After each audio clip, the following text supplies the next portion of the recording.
दोस्तों, मैं आपको आज़ाद भारत की तस्वीर दिखाने वाला हूं और उस तस्वीर को देख करके आपके ज़हन में निश्चित तौर पर दर्द होगा, दुख होगा, तकलीफ होगी कि आज इस आज़ाद हिंदुस्तान के अंदर एक ऐसा परिवार भी रहता है जिसके पास न घर है, न कोई मकान है, न कोई ज़मीन है, न कोई जायदाद है। सिर्फ भगवान के सहारे इस दुनिया में रह रहे हैं। आसमान उनकी छत है, ज़मीन उनका जो है बिछौना है। आप देखेंगे एक दर्द भरी कहानी एक परिवार की, एक मेरे गांव गुदावली का ये दृश्य है। मैं आपको ऐसे लोगों से परिचित कराना चाहता हूं जिनका इस संसार में एक भी इंच जमीन नहीं है। देखिए, ये परिवार है पूरा, 5 लोग हैं इस परिवार में। ये इस परिवार के मुखिया हैं गिरिराज प्रजापति। गिरिराज प्रजापति जी हैं, ये इनके बेटे हैं, 2 बेटियां हैं, इनकी माँ इनके साथ है और इनका रहने का रहवास देखिए, इस छोटे से छप्पर में रहते हैं। गुदावली गांव में इनके पास कोई जमीन नहीं है, किसी प्रकार का कोई पट्टा नहीं है, न ही इनको कोई आशियाना बना हुआ है। इनका रहने के लिए कोई जगह नहीं है, सिर्फ इस छप्पर में रहते हैं या फिर पेड़ों के नीचे रह करके अपना जीवन गुजारते हैं। इनसे परिचय कराते हैं। आप बताइए, आपके यहाँ जो मकान है, कोई पट्टा है आपके पास? गांव में कोई पट्टा नहीं है, आप कोई मकान नहीं है आपके पास? नहीं था कोई मकान नहीं। तो आप इस छप्पर में रहती हैं, इसी में रहते हैं, खाना पकाते हैं। आपको जरूरत है, आज सब जगह सरकारें मकान बांट रही हैं, जो बेघर लोग हैं उनके लिए सरकार मकान दे रही है, चाहे वो गांव हो चाहे शहर हो। आपको मकान की जरूरत है। आपकी बेटियां हैं, क्या करती हैं? पढ़ती हैं? कौन सी क्लास में पढ़ती हो? आगे लाइए। 7वीं क्लास में पढ़ती है। और आप कौन सी क्लास में पढ़ते हो? 6ठी में। पढ़ना चाहते हो आगे? हाँ। अच्छा, आपका मकान नहीं है, आपको कैसा लगता है? बहुत बुरा लगता है। देखो, ये बेटी कह रही है कि दुनिया में हर किसी के 1 मकान होते हैं, 2 मकान होते हैं, किसी के गांव में मकान होते हैं, शहरों में भी मकान होते हैं। आज का गांव का नौजवान, आज गांव के लोग शहरों की तरफ पलायन कर रहे हैं, लेकिन कोरोना की स्थिति ने इतना गांव के प्रति प्रेम पैदा कर दिया है कि शहर से लोग गांव की तरफ पलायन कर रहे हैं। आज इनके पास मकान नहीं है। अच्छा, पढ़ाई कैसे करते हो? यहाँ पर लाइट नहीं आती है, आप यहाँ इस छोटे छप्पर में रहते हो, तो तकलीफ होती है पढ़ने में। हाँ। पढ़ना चाहती हो? क्या बनना चाहती हो आगे? क्या बनना चाहती हो? टीचर बनना चाहती हो? मास्टर बनना? आप क्या बनना चाहती हो? पढ़ना चाहती हो। अच्छा बताइए, ये बेटियां हैं आपकी, आपके लिए घर की जरूरत होनी चाहिए। हर जगह घर, किसी के पास घर है तो तकलीफ होती है। आगे लाइए कैमरे को। जी बताइए, बताइए, बोलिए। क्या तरह दुख तो है ये पे घर मकान हो, वहाँ में कोई अच्छी वो है जाए जी। हाँ। अब हम पे घर मकान नहीं है तो हम वहाँ में कैसे गुजार करेंगे? तो इस झोपड़ी में आप जीवन गुजारते हैं, तकलीफ होती है। और का अब यहाँ में कैसे गुजारा करे? बरसात हुए तो चुचावे है, टूटे टूटे घर में ऐसे गुजार कर निकाल नहीं पड़ रहे। क्या करे बच्चा में लेके फिर अब यही करे, तुम करेंगे जैसे होंगे। तो ये एक माँ का दर्द है। इस गुदावली गांव की तस्वीर आपके सामने है। देखिए, ये छोटा सा घर है इनका, दिखाइए थोड़ा सा। ये घर है, इसमें इनका चूल्हा है, सामने देखेंगे आप, सीधी तस्वीरें हैं, चूल्हा है छोटा सा, यहीं पर ये रहते हैं। और आपको दिखाना चाहता हूँ, इधर आप कैमरा को, ये यहाँ पर कपड़े धो करके इन जो है करम में सुखा देते हैं यहाँ पर। और देखिए, दृश्य दिखाना चाहता हूँ, यहाँ पर ये बर्तन मांज लेते हैं। बाहर आसमान के नीचे कोई भी जगह नहीं है, टंकी है। इधर दिखाइए, ये जगह है, यहाँ इन पेड़ों के नीचे दिन भर, इधर पेड़ों के नीचे दिन भर ये निकालते हैं, घास में यहाँ पर बैठे रहते हैं और बड़ी तकलीफ है। तो मैं कहना चाहता हूँ प्रशासन से, मैं कहना चाहता हूँ आला नेताओं से, मैं कहना चाहता हूँ इस हमारे यहाँ के समाज सेवी और भामाशाहों से, भरतपुर जिले की जो तस्वीर बदलते हैं, जिनको भामाशाह बोलते हैं, कि असली यहाँ पर आपको काम करने की जरूरत है। मैं कहना चाहता हूँ यहाँ के वर्तमान MLA अवाना जी से, यहाँ के कलेक्टर नजमल डिटेल साहब से, कि डिटेल साहब, आपके राज में यहाँ पर मकान नहीं है, बेघर हैं, और यहाँ पर प्रधानमंत्री दिल्ली से और मुख्यमंत्री जयपुर से ये तमाम घोषणाएं करते हैं कि बेघर को घर मिलेगा। तो आज इस गुदावली में 2 बेटियों के पिता हैं, इनका एक पुत्र भी है। और यहाँ पर आपको मालूम है कि अभी पिछले ही हफ्ता हाथरस में एक घटना हुई थी जिसमें एक बेटी के साथ बलात्कार किया गया था। हम बड़े बड़े दावे करते हैं इस तरीके से कि हमारा देश इस तरह विकास करेगा। आज उन लोगों ने बलात्कार की कोशिश की। राजस्थान हमारे प्रदेश को जो है पूरे दुनिया में पहचानते हैं और हिंदुस्तान में सबसे ज़्यादा बलात्कार राजस्थान में होते हैं। तो ये आज इन बेटियों के साथ, आज जवान बेटियां हैं, यहाँ रह रही हैं खुले में। गांव यहाँ से थोड़ा दूर पड़ता है, जंगल में रहते हैं ये लोग।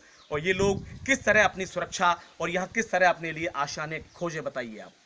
मैं सरकार से सवाल पूछना चाहता हूँ, यहाँ के तमाम अधिकारी हैं, मैं कहना चाहता हूँ उनसे कि आपके अंदर इस दृश्य को देखकर निश्चित ही संवेदना प्रकट होगी, इस परिवार के प्रति सहानुभूति प्रकट होगी, क्योंकि हम चाहते हैं सच को दिखाना और सच आपके सामने है। ये दर्द है। आप भी बताइए आकर के, आपके जब आप बताइए, आपके बेटे हैं, बेटियां हैं, आपने पैदा किया, और जब पैदा किया तो आपने सपना सोचा होगा कि और लोगों के मकान हैं, तो आपका मकान नहीं है, तो ये दर्द होता है। एक माँ होती है, माँ का दिल आज बोलेगा आपके सामने, माँ को कितना दर्द होता है, तकलीफ होती है। अपनी कोख में 9 महीने बच्चे को पालने के बाद वो गर्भ से बाहर निकालती है, और जब उसका सूरज, उसकी रोशनी ज़िंदगी की जब बाहर आती है, तो निश्चित तौर पर वो अपने अपने बड़े सपने लेकर कि हमारा बेटा आगे बढ़ेगा, हमारी बेटियां आगे बढ़ेंगी, हमारे बुढ़ापे का सहारा होंगे। दरअसल बात यह है कि यहाँ पर संवेदनाओं को सुनने का अधिकार किसी को नहीं है, यहाँ दर्द को कोई पहचानता नहीं है। आज ये दर्द लेकर जी रहे हैं इस गुदावली गांव के अंदर। अब देखिए, आप मकान चाहती हैं और मकान आपके पास नहीं है। नहीं है हम पास बिल्कुल मकान जी। आपको बेटियों की सुरक्षा भी सताती है। हाँ, आगे हम लाइए तो कैमरे। बच्चन के आए कछु तो झोपड़ी तो डालेंगे, एक बेटा है हमसे, हाँ, या के वजह से कह रहे हम तो कोई नहीं, झोपड़ी बेटा मिल को भी जाए। चाहिए, लेकिन बेटियों का दर्द सताता है कि आज देश में बिल्कुल तमाम सताते घटनाएं हो रही हैं, हो रही है। और आप माँ हैं, आपने 9 महीने इनको रखा है कोख में, और फिर इनको आपने जन्म दिया है, तो आपको लगता है कि यहाँ पर लगते हैं और कुछ लगे कि अपने बेटियों का बुरे ना लगे, छाती तो लगा कर रख रहे, जंगल में बस रहे जी। हैं। कोई डीम कोई घर मकान हो या पे में तो गाँव में रहे तो से चौड़े में पड़े रहे। आजकल काऊ का विश्वास नहीं है, चौड़े में रहे वो। हम तो ये चाह रहे हैं हमारे को एक हाथ भर जगह के तौते मिल जाए भैया, तो तुम्हें राम भलो करे। तो ये दर्द है, एक माँ का जो है दर्द है, बड़ा गमगीन करने वाला माहौल है ये, और एक संवेदना है माँ की, जिन्होंने कहा है कि हमें भी मकान चाहिए, हमें भी अधिकार है कि इस देश में रहते हैं, और निश्चित तौर पर हमको भी मकान मिलना चाहिए। ये एक दिल की पुकार है माँ की। मैं प्रशासन से अपील करना चाहता हूँ कि यहाँ पर ये बच्चे हैं, पिता हैं, इनके छोटे छोटे बच्चे हैं, इनके बड़े सपने हैं, हिंदुस्तान आगे बढ़ रहा है, और हम अगर गांव की तकलीफ़ों को साझा नहीं करेंगे, इनकी तकलीफ़ों को नहीं मिटाएंगे, तो किस तरह हम जीवन जी सकते हैं? क्या कहेंगे कि हम इस विकासशील देश को विकसित देश बनाना चाहते हैं? तो भारत के रहने वाले हैं, और भारत देश हमारा नारी प्रधान देश है। आप देखिए अपनी बच्चों के साथ किस तरीके से यहाँ पर एक बहुत ही संघर्ष के साथ जीवन जी रहे हैं, कैसे इनकी आजीविका चलती होगी। कोरोना का समय चल रहा है, सभी जगह से रोजगार मिट चुका है, और रोजगार के अलावा आज इनके पास कोई भी सहारा नहीं है, तो बड़ी तकलीफ़ों में ये लोग जी रहे हैं। मैं भरतपुर प्रशासन को अपील करना चाहता हूँ, यहाँ हमारे जो वर्तमान MLA अवाना साहब, उनको अपील करना चाहता हूँ। मैं देखना चाहता हूँ कि इस मेरे वीडियो के द्वारा आप कौन कौन लोग यहाँ आ सकते हैं। इस वीडियो में एक संवेदना को प्रकट करने का मैंने एक माध्यम चुना है, सोशल मीडिया का माध्यम चुना है। इस सोशल मीडिया के माध्यम के द्वारा कौन सा अधिकारी, कौन सा नेता इनकी सुनवाई करने के लिए गुदावली गांव पहुंचता है, इनके इस आंगन में, छोटे से आंगन में कौन इनके लिए किलकारियां, कौन इनके लिए एक खुशबू बिखेरने के लिए आता है, इनकी ज़िंदगी को कौन आगे बढ़ाने के लिए आता है। मैं कहना चाहता हूं इस मीडिया के द्वारा कि अवाना साहब भी मुझे सुनते हैं, मुझे यहाँ के मंत्री भी सुनते हैं, भजन लाल भी सुनते हैं, जाटव साहब, इसके अलावा मुझे सुभाष गर्ग भी सुनते हैं, यहाँ के कलेक्टर नटवल डिडेल साहब भी सुनते हैं, और यहाँ पहले हैदर अली जैदी साहब थे, अभी अमनदीप सिंह कपूर के साथ नहीं जुड़ा हूँ शायद। तमाम लोग, लाखों लोग सुनते हैं। मैं उनसे अपील करना चाहता हूँ, आप तक ये वीडियो पहुँचता है तो निश्चित तौर पर इस परिवार की आप मदद कीजिए। ये परिवार मदद के लिए आज बिल्कुल भटक रहा है। यहाँ पर इनके लिए खाने पीने की कैसे व्यवस्था होती है आपकी? खाने पीने का सब कुछ नहीं है, जाते हैं परेशानी है, परेशान तो है, इधर उधर से लाते हैं। तो इन्होंने कहा है कि करेंगे। जी, पर परेशानी रहती है। कैसे खर्चा चलता है आपके परिवार का? खर्चा का ऐसे ही चल रहा है, कभी चटनी से खा ले, कभी सब्जी है नहीं है, कोई दुख तकलीफ होता है तो किस तरह? ऐसे ही कर ले, दुख तकलीफ हो जाए। इन्होंने कहा है कि बिल्कुल हमारे पास पैसा नहीं है, हम चटनी से रोटी खाते हैं, जैसा भगवान हमें खिलाते हैं दे देते हैं, उसी से हम अपना पेट ऐसे भर खा लेते हैं। तो ये तकलीफ है, एक वेदना है। आज हम लोग देखते हैं होटलों में लोग खाना खाते हैं, छोड़ देते हैं और उनको फेंक देते हैं गटर में लोग। यहाँ पर आज ये मानिए कि खाने की तकलीफ है, अनाज इनके पास होता है, चटनी पीस के खा लेते हैं, अपना जैसे तैसे रूखी सूखी खाकर अपना पेट भर लेते हैं। तो बड़ी संवेदना की बात है। मैं अपील करना चाहता हूँ और मेरा निवेदन है, तहे दिल से मैं कहना चाहता हूं कि इस परिवार की मदद की जाए। जो सरकारी योजनाएं हैं, यहाँ पर सवाचक की ज़मीनें भी हैं गांव में, इनको ज़मीन का पट्टा दिया जाए। इसके अलावा जो सरकार की प्रधानमंत्री जो यहाँ पर मकान बनाने की योजना है, आवास योजना है, उस आवास योजना के तहत इनको मकान दिया जाए। और मैं यहाँ ये भी कहना चाहता हूँ, सरकार से भी, यहाँ के अधिकारियों से भी हमने तमाम आंदोलन किए हैं, सड़कों का आंदोलन किया है, 28 दिन का धरना दिया था। वहाँ पर सड़क निर्माण कार्य जारी हो चुका है। हमारी जंग सब जनता ने मिलकर के जीती है। और मैं यहाँ ये भी कहना चाहता हूँ, यहाँ तमाम डिपार्टमेंट हैं नदबई के, उनके बारे में बाद में बात करूँगा, लेकिन अभी इनको मकान की ज़रूरत है। अगर यहाँ पर मेरी बात सरकार के लोगों तक, सरकार के अधिकारियों तक पहुँच रही है, तो मैं यही कहना चाहता हूँ कि इस परिवार को आप यहाँ जो सुविधा है उसको उपलब्ध कराइए। मैं आपको 3 दिन के लिए कहता हूँ, 3 दिन का समय है, 3 दिन के अंदर इनकी आप सुध लीजिए, क्योंकि इनके पास पैसा नहीं है, इनके पास रहने को घर नहीं है, इनके पास बिल्कुल आजीविका के लिए साधन नहीं है, और आगे इनका भविष्य बहुत खतरे में है। और ये अपनी बच्चों के साथ, 2 बेटियां हैं, नन्ही सी बेटी हैं, बेटा भी है, ये खुद हैं, यहाँ देखिए, और ये सभी लोग हैं, परिवार है पूरा। दिखाइए इधर से, ये परिवार है, आगे से दिखाइए, ये पूरा परिवार है।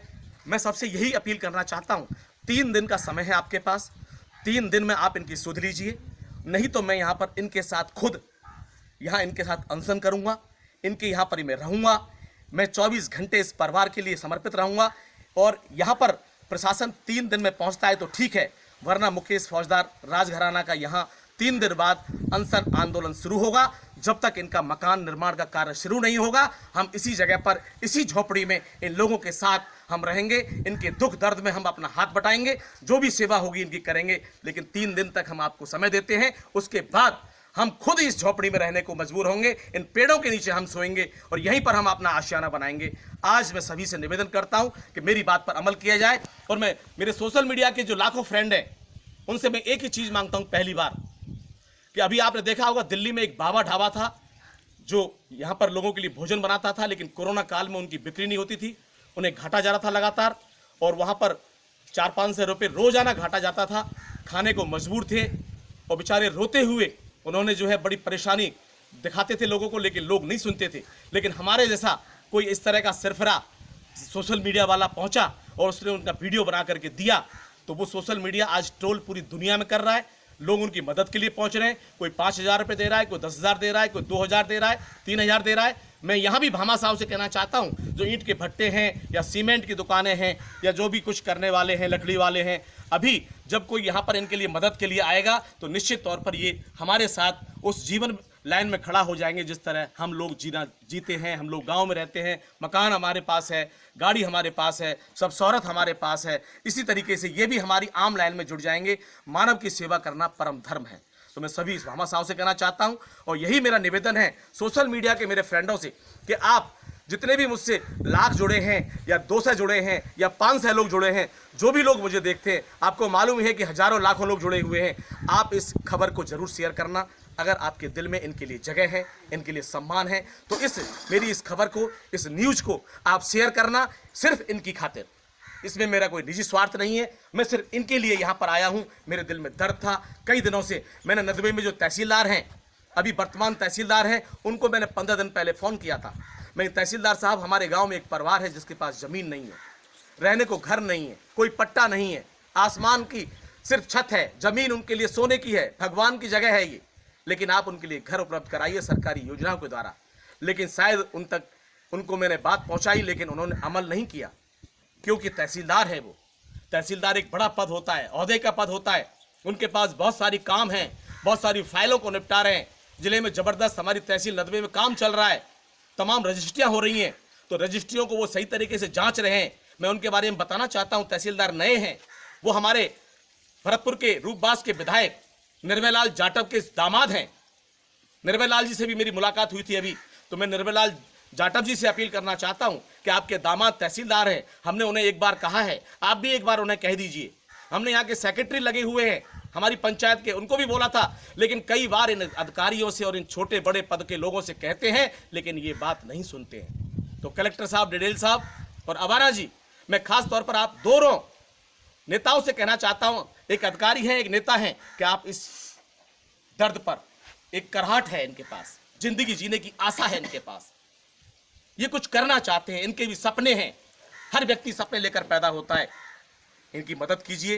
बेसहारा परिवार हैं, गरीब हैं, बिल्कुल मजदूरी भी नहीं मिलती है इनको, गांव में बड़े परेशान हैं। इनका दुख दर्द जानिए, और ये आपने इनका दुख दर्द जाना तो ये मानिए कि आप बिल्कुल भगवान स्वरूप हैं। मैं आज इनके साथ मुकेश फौजदार, राजघराना न्यूज़ से, गांव मेरे गुदावली से।